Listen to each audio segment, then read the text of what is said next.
Corv and Hase Lord Hayes, and this is The Legend of Grimblothé and the Eternal Return Policy.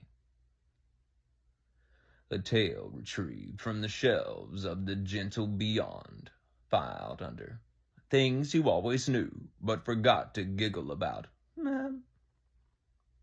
There was once a man named Grimblothé who lived in a small, smoldering corner of awareness where people still believed they were the costumes they wore. Adorable. He was a collector by nature, of regrets, of decisions never made, of half-melted identities, titties, and birthdays, days, where the balloons didn't show up. His most cherished possession was a shopping cart full of opinions, which he wheeled around wherever he went, rattling like dice in the hands of a gambler who'd forgotten the game. One morning, which is to say, one moment, just slightly brighter than the others, Grimblothé arrived at the grand emporium of being, a towering, hyperdimensional department store where everything was for sale, nothing was permanent, and all purchases came with the receipt written in metaphor. He marched straight to the customer service counter. "I wish to return this life," he said firmly, pushing a large, purring box onto the counter. "It itches, the color runs, and I'm fairly certain the instructions were translated from an extinct emotional dialect." Behind the desk sat a woman with eyes that looked like galaxies on their lunch break. Her name tag read, Zyabel. Returns, exchanges, and forgiveness facilitator. "Of course," Zyabel said, tapping something invisible into the space between them. "Was the life defective, or did you simply wear it upside down again?" Grimblothé frowned. "The moments keep falling off. I never got the proper accessories, and the people, well, none of them worked the way the box said they would." Zyabel nodded sympathetically. "Yes, people are tricky like that. They're more like metaphors with laundry.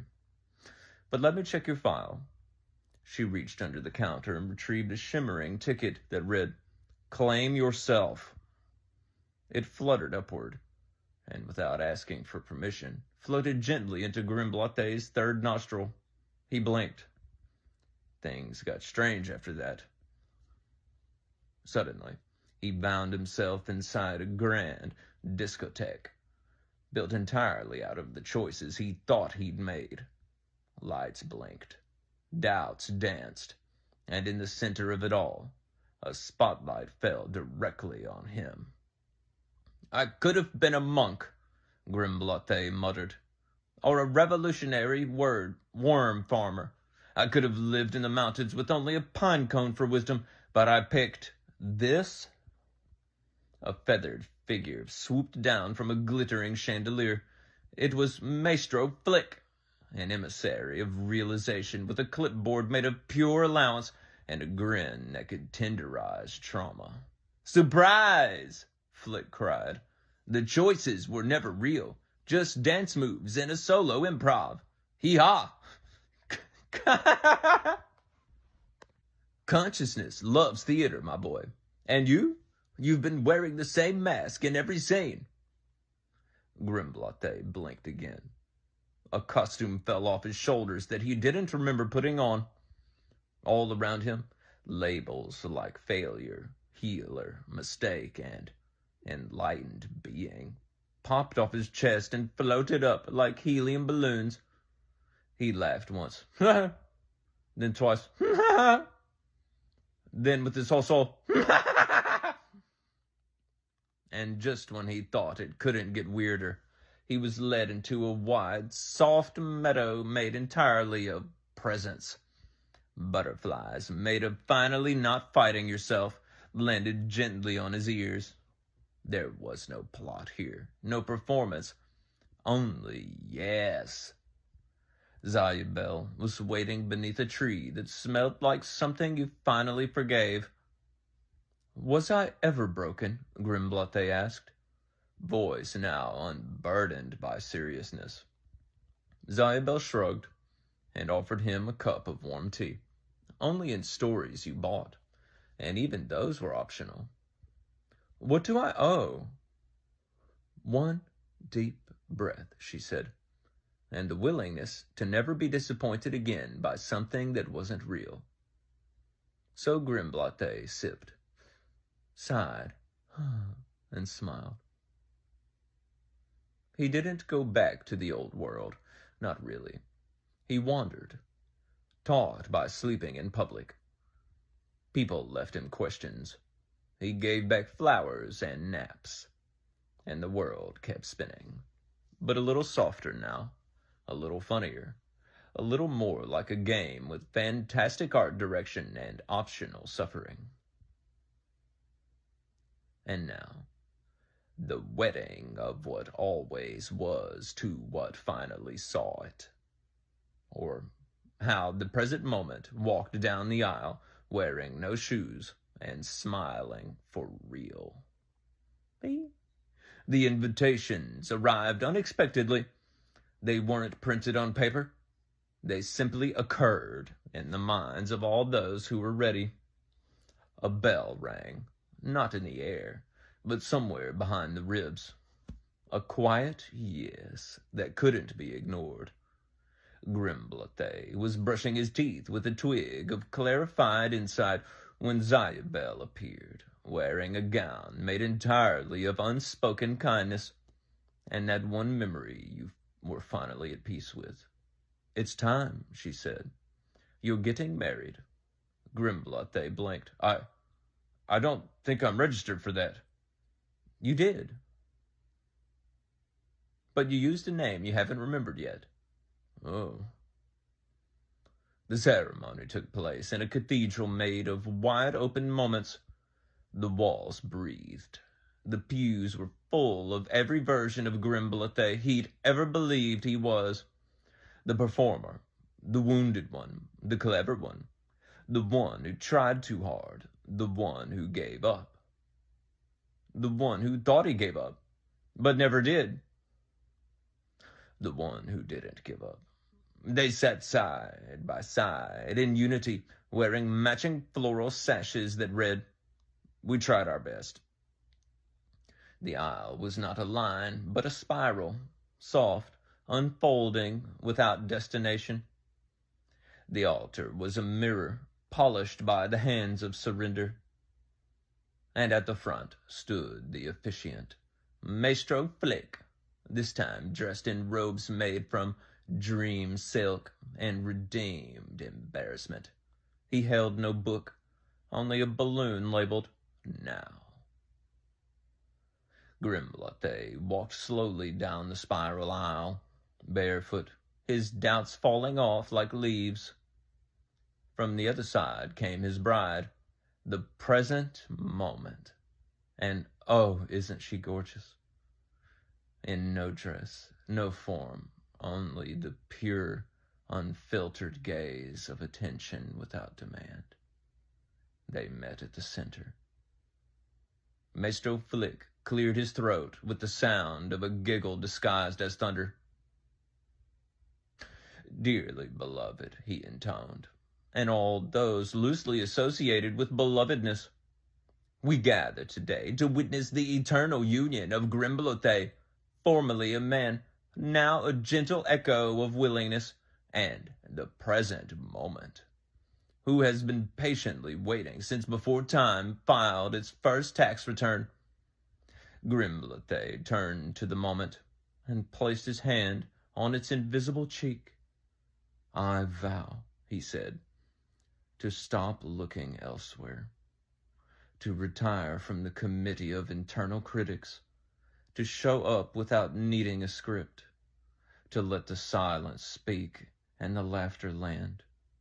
The present moment, which could not speak, somehow whispered everything." There was no kiss. There was a breath, a warmth, a complete and instantaneous dissolving of the false divide between observer and observed. Every guest at once felt something peel back inside them, like the world itself had exhaled for the first time. The pews stood up, hugged each other. Someone wept. Someone else turned into a soft cloud of chamomile tea. And Grimblothé, well, he simply sat down, right there, at the altar of Everness he sat. He had no more errands, no more auditions, no more meanwhiles, only this, only now, only forever, disguised as Tuesday. At the reception, they danced. Oh, did they dance? The dance floor was a field of possibilities long since forgiven. The music was provided by the former Trauma's Reconciliation Jazz Ensemble, joined by the inner child percussionist and DJ Yes Indeed. Zayabel spun with Maestro Flick until they both became the idea of joy itself. And in the corner, quietly, a large cake shaped like who you thought you had to be began to melt into warm, delicious puddles. People dipped strawberries in it and forgave themselves with every bite. And now, a hidden chapter that no one wanted you to hear, but you were going to hear anyway. The day Grimblothé didn't wake up because he never fell asleep. There was no morning. There was only the soft realization that he had been holding his breath for several eternities. And now, with no one watching, no divine test to pass, and no plot to protect, he let it out. Grimblothé sat where he'd always been, beneath a tree that didn't grow so much as remember itself taller. Birds sang songs made of his own forgotten kindness. The wind carried familiar smells from lifetimes he never lived, but still somehow missed. And there was, quite naturally, tea, hot, fragrant, undeserved, and therefore perfect. Zayabel appeared, not next to him, but within the warmth. You see, she said, though her mouth didn't move. You were never asleep, dear one. You were dreaming that waking required effort. He smiled, the kind of smile that knows there's no cleverness left to hide behind.